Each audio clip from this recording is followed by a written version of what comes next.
तबरे आवरी समझते कर पारे।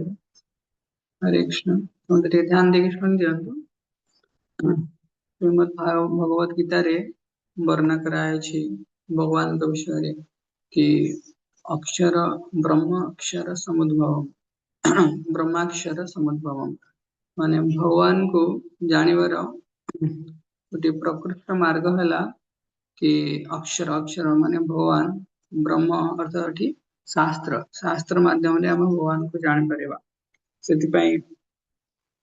भगवान को दुईटी जिनस भगवान विषय वर्णना करा जाए गोटे शास्त्र योनित्वात् भगवान को आम शास्त्र माध्यम जानी पारिबा किंबा बेले बेले कहा जाए कि शब्द योनित्वात् माने शब्द प्रमाण अर्थात शास्त्र माने शब्द रु सारा भौतिक ब्रह्मांड एवं आध्यात्मिक जगत भगवान शब्द रु आरंभ होइछि तेणु एई जगत रे आमे जेतेबेले भौतिक आसक्ति भितर प्रवेश करती विशेष करके शब्द माध्यम रे प्रवेश करती ग्राम्य कथा इत्यादि हमर दिनचर्या रे जेते अधिक रहे सेते आमे अधिक रु अधिक बांधी जाती रुद्धि जाती किंतु अपर पक्ष रे जेतेबेले आमे भगवान हरिनाम आश्रय ग्रहण करती ये एक भगवान धाम रु ये शब्द आमको प्राप्त होइछि शब्द ब्रह्म आमको प्राप्त होउछि तेणु भगवान नाम रे आमे आश्रय करती से शब्द माध्यम रे शब्द आमको ये भौतिक जगत रे बांधी पारिबो शब्द आमको ये भौतिक जगत रू मुक्त कर पारिबो तो को शब्द भगवान धाम को आमको लेके जाई पारिबो हरिनाम किंतु जन्म जन्मांतर रे आमे बहु जन्म हेलानी आमे कौन करंती इंद्रिय भोग करिया पई ए संसार बल गोटेकी रखंती केमिति आमे सुंदर भावरे हमर पांचटी इंद्रिय मन बुद्धि अहंकार माध्यम रे जो विभिन्न शरीर हमको प्राप्त हुए तो ता माध्यम रे आमे बल गोटांती केमिति इंद्रिय भोग करिया पई सेति पई कोन हेची ना इंद्रिय माने धीरे धीरे धीरे धीरे तार जो एफिशिएंसी भगवान भक्ति करिया पई जो तार तीक्ष्णता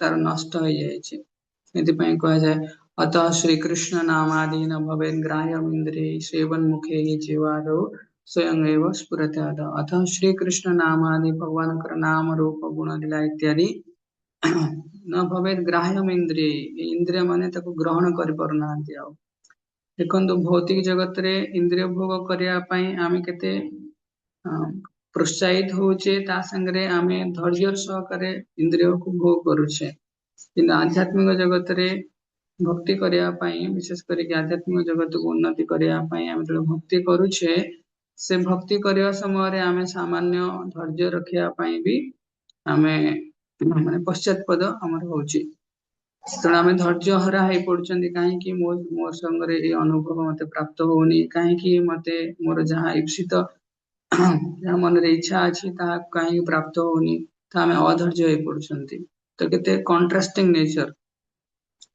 तेणु से वर्णना करा अथ श्री कृष्ण नामादि न भवेन ग्राह्यम इंद्रिय इंद्रिय माने भगवान जेहेतु बारंबार इंद्रिय भोग करी करी करी करी कौन है जन्म जन्मांतर रे इंद्रिय माने तार तीक्ष्णता हरे बसी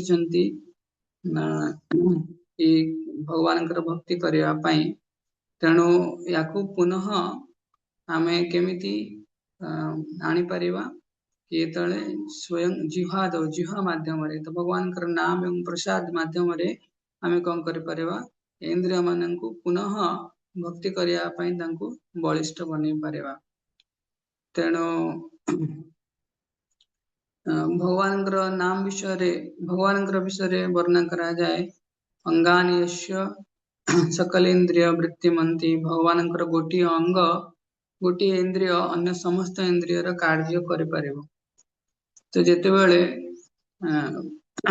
देखिथिबो केतेबेले अंध लोक माने से माने कौन करंती से माने देखि पारंतिनी किंतु से मानकर श्रवण इंद्रिय बहुत माने तीक्ष्ण थाए बहुत एफिशिएंट थाए सेमती जेतेबेले जने भक्त निष्ठापर भाव रे भगवान का नाम को ग्रहण करके शुद्ध होवा को लागिवो ତା ମଧ୍ୟରେ ଭଗବାନଙ୍କର ଏ ଦିବ୍ୟ ଯୋଉ ଗୁଣ ଅଛି କି ଗୋଟେ ଇନ୍ଦ୍ରିୟ ଅନ୍ୟ ଇନ୍ଦ୍ରିୟର କାର୍ଯ୍ୟ ମଧ୍ୟ କରିପାରିବ, ସେମିତି ସେ ଭଗବାନଙ୍କର ନାମ ରୂପ ଗୁଣ ଲୀଳା କେମିତି ତାର ହୃଦୟରେ ପ୍ରକାଶିତ ହବ ଯେତେବେଳେ ସେ ଭଗବାନଙ୍କର ନାମ ଉଚ୍ଚାରଣ କରିବ, ନାମରୁ ରୂପ ପ୍ରକାଶିତ ହବ। ତ ଯେତେବେଳେ ଶୁଦ୍ଧ ଭାବରେ ଭଗବାନଙ୍କର ନାମକୁ ସେ ଉଚ୍ଚାରଣ କରୁଛି, ତାର ହୃଦୟରେ ପ୍ରତ୍ୟକ୍ଷ ରୂପରେ ଭଗବାନଙ୍କର ରୂପ ପ୍ରକାଶିତ ହବ। ତ ଶ୍ରବଣ ଇନ୍ଦ୍ରିୟ ମାଧ୍ୟମରେ ଆମେ ଦର୍ଶନ କରିପାରିବା। ସେଇଥିପାଇଁ ଆମର ଏଇ ପ୍ରାମାଣିକ ଭକ୍ତି ମାର୍ଗକୁ କୁହାଯାଏ ଶ୍ରୁତ ଇକ୍ଷିତ ପଥ। ତ ଶ୍ରବଣ ଇନ୍ଦ୍ରିୟ ଦର୍ଶନ ଇନ୍ଦ୍ରିୟର ମଧ୍ୟ କାର୍ଯ୍ୟ କରିବ। ବୁଝିଲା ନା? ଆମର ଆଖି ସେରେ ଆମର କାନ ଆମର ଆଖିର କାର୍ଯ୍ୟ ବି କରିପାରିବ। ତେଣୁ କେତେ ନାମ କରିବା ସମୟରେ କେତେ ମନୋଯୋଗ ସହକାରେ ନାମ କରିବା ଆମେ କଳନା କରିପାରୁଥିବା ଦରକାର। କି ଆମେ ନାମ ତ ଗ୍ରହଣ କରୁଛେ ଶୁଣୁଛେ କିନ୍ତୁ ଆମକୁ ଭଗବାନଙ୍କର ଦର୍ଶନ ହଉଛି। ଏହା ମନରେ କୌଣସି ପ୍ରତିଛବି ଆଣିବା କଥା କୁହାଯାଉନି, ଏବଂ ସ୍ୱତଃପ୍ରଭୃତ ଭାବରେ ଭଗବାନଙ୍କର ନାମ ହିଁ ପ୍ରାର୍ଥନା, ନାମ ହିଁ ଦର୍ଶନ। ତ ଏହା ହୃଦୟରେ ସ୍ପଷ୍ଟ ରୂପରେ ଆମର ପ୍ରକାଶିତ ହବ, ଯେମିତି ଧ୍ରୁବ ମହାରାଜଙ୍କ ହୃଦୟରେ ପ୍ରକାଶିତ ହଉଥିଲା।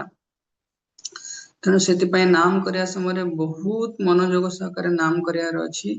କାହିଁକିନା ଜନ୍ମ ଜନ୍ମାନ୍ତରରେ ଇତସ୍ତତ ଭ୍ରମଣ କରି କରି କରି କରି ଆସିଛେ। ଆଉ ଗୋଟେ ସ୍ୱାଭାବିକ ଜିନିଷ ଏଇଟା, ଯେତେ ଥର ଆମର ପତନ ହେଲେ ମଧ୍ୟ ଆମେ ଭଗବାନଙ୍କର ଧାମକୁ ପୁନଃ ଯିବା ପାଇଁ କେବଳ ଗୋଟିଏ ମାର୍ଗ, ଭଗବାନଙ୍କର ନାମକୁ ଶୁଦ୍ଧ ଭାବରେ ଗ୍ରହଣ କରିବା। ତାପରେ ଆମର ଆଧ୍ୟାତ୍ମିକ ଉନ୍ନତି ହେଇପାରିବ। ତେଣୁ ଆଉ ଡେରି ନ କରିକି ଭଗବାନଙ୍କର ନାମକୁ ଧ୍ୟାନ ପୂର୍ବକ ନାମ ଜପ କରିବା ପାଇଁ ବାରମ୍ବାର ସତତ ପ୍ରୟାସ କରିବାର ଅଛି। ନିଷ୍ଠାପର ଭାବରେ ପ୍ରୟାସ କରିବାର ଅଛି, ତାକି ଆମେ ଆଉ ଭୁଲ ନ କରିକି ନାମରେ ହିଁ ଆମେ ନିଜର ପରିଚୟ ଖୋଜି ବସିବା କି ମୁଁ ଏ ହରିନାମର ସେବକ ବୋଲି। ଠିକ ଅଛି, ଆମେ ଚେଷ୍ଟା କରିବା। हरे कृष्ण। श्रील प्रभुपाद की जय। अनंत कोटि वैष्णव वृंद की जय। नववेद गौर भक्त वृंद की जय। हरे नाम प्रभु की जय। हरे कृष्ण। ସମସ୍ତେ ଅଧିକରୁ ଅଧିକ ନାମ କରନ୍ତୁ। ଆଉ ନାମ କରିବା ସମୟରେ ଏଇ କଥା ଟିକେ ମନେ ରଖିପାରିବ କି ନାମ କରିବା ସମୟରେ କେହି ଡିଷ୍ଟର୍ବ ହବନି, ଡିଷ୍ଟ୍ରାକ୍ଟ ହବନି, ଭଲସେ ନାମ ଜପ କରିବ। ଠିକ ଅଛି, ଶୋଇ ପଡିବନି ବି। ହରେ କୃଷ୍ଣ। ରହିବା ଏଠି।